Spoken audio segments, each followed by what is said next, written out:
Hey, this is Falyn again with FundsAWay, and today I'm going to show you how to use your emergency fund tracker. The purpose of this specific envelope for us is to have $1,000 savings for just for emergencies when crazy things come up. Some people like their emergency fund to have like 3 months worth of their bills, or there are other reasons and other amounts that they may want. And that is not, we have a separate account for that. This is just something kind of different for us. However, you can change this amount obviously to anything you want. It can be any amount that makes sense for you. However, that will also affect the next page in your tracker, which we'll talk about in just a second. Now, if I select my little tracker button, it is going to open another tab like it has every other time.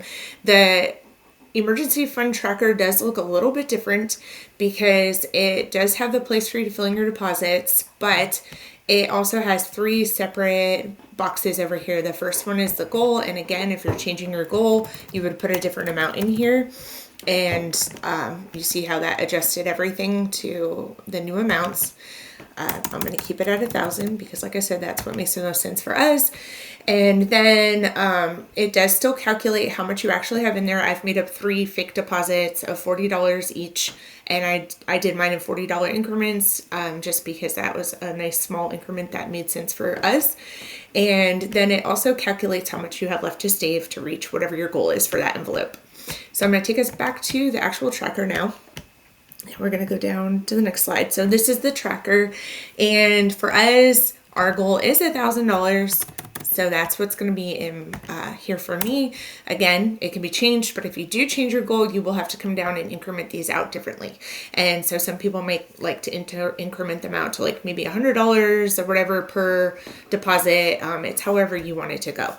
But essentially, this is designed so that as I'm putting deposits in, I can come and track where I'm at, kind of like a little fun goal meter.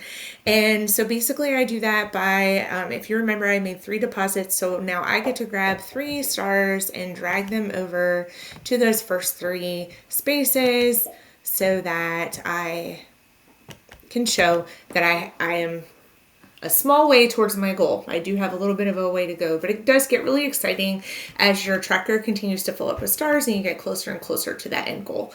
And that's how you use your emergency fund tracker.